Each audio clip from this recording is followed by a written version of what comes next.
He land problem in the valley when anger and inconsistency mingle. By Gaye Tene Traoré, President of Aremapes Farns. It is these same feudal customs that perpetuate endogamous discrimination in access to land in places in our villages, community lands that have been collectively managed for centuries for some. In my opinion, it is this internal discrimination in the face of access to land in our respective village entities that explains the lukewarm reaction at the level of the population concerned to this abusive and opaque expropriation carried out by the Mauritanian authorities in the valley. And any injustice is to be denounced without ambiguity. Any injustice is repugnant to me at the highest point personally. No graduation in the defense of rights, duties and human dignity. I am ready to give up my very life there to defend what does not appreciate me or my fight for the end of slavery by descent. But the obvious element is this lack of reaction worthy of the name in the face of land withdrawals in the valley region. This weak reaction or lack of reaction deserves a sincere analysis stripped of all passion and inquisition. Sometimes it is good to understand what is happening to us with objectivity for good pleading. Within our villages, access to land has been conflictual between members of the same village community, and the issue that I wish to highlight is at the level of this paradigm. The absence of this feeling that the lands of our village and community entities belong to all of us, which is unfortunately justified in the facts elsewhere. For those of the Guidamacca region, we remember the litigation of Koli Muk, which was the subject of many press articles as well as of Niordal, where we came close to tragedy. Read article published Crydom.org dated 1 February 2014 1915, which is entitled, Aggression in Kole Muke in Diagwali and Exchange of Gunfire in Niorodel. Since 2016, with the advent of the Ganbanaksu movement, which campaigns for equality for all in dignity, rights and duties, the problem of access to land has become a more conflicting and tragic.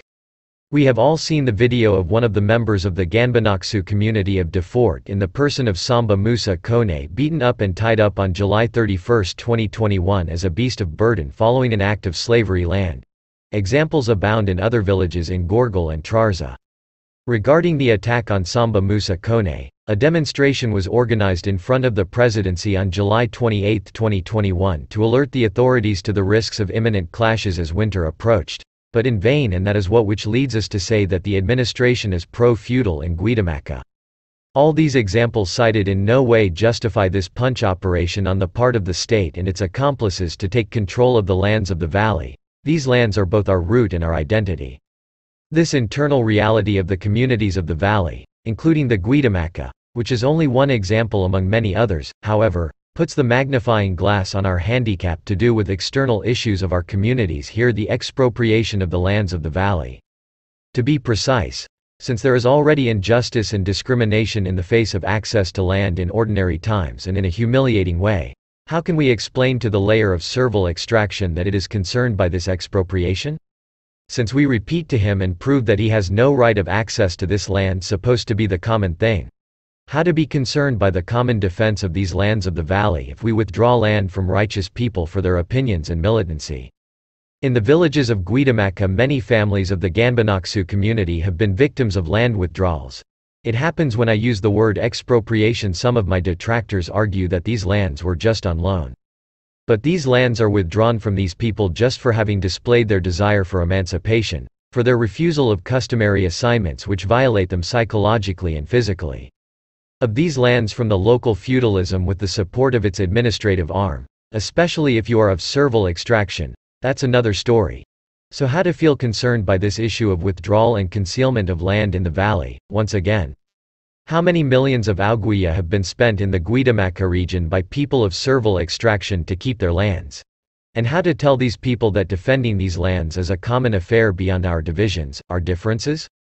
These are facts that interfere with our unified advocacy and weaken us where we should be strong and uncompromising in the face of the state. We conceal the collective titles of these community lands to make them family or clan trophies. Yet these lands have been collectively developed, sometimes exclusively, by this same layer of servile extraction, at the risk of repeating myself. And today it is an aberration to note that the descendants of these same families who have developed hectares of lowlands and land in height are deprived of exploitable perimeters until they refuse their assignment of servile extraction. And this layer of servile extraction does not have the right to land according to custom. Surely there are nuances in the diagram presented according to the geographical areas, because not all noble extraction is landowner. Especially if the latter refuse this said summons, they are then considered as pariahs. My reflection does not attempt to justify the arbitrary withdrawal of land from the valley, because arbitrary there is even at the level of the application of the laws of the last land reform. Ordinance N 83-127 relating to land and state reorganization. Because the traditional tenure of the land is in force in all Hassanophones if it could please some people. But my point is a desire to explain in part the cold reaction to the expropriation of land that is happening before our eyes is paralyzed. Where anger, ridicule and our incoherence mix is that we are quick and powerful to deprive one of our people because of lower caste or servile extraction from the lands of the village or community that he has always exploited. To blackmail him, to subject him to land slavery when in the face of the state we are all powerless and our cries inaudible. There is a need to reform ourselves our communities as long as they do not cultivate social justice within them. We will miss many appointments that would involve our survival and our future in our provinces of the valley, because without land, it is exodus. And through exodus a people loses part of its soul, its depths, its vitality. You have all seen that there we should shout in unison our indignation at the land problem in the valley. There is an almost absence of reactions, and have the courage to say that we are partly vectors of this selective indignation. If the lands of the village community belong to a few families of local feudalism, becoming a family trophy and a tool of domination, the herd instinct of yesteryear dissipates according to the conflicts and quarrels or even humiliations linked to the local land dispute, and social peace in all this? I apologize for this false note or this anachronism, but accepting your own bitter reality helps us to make the right argument. Gaye Tene Traoré, President of Armapes, France.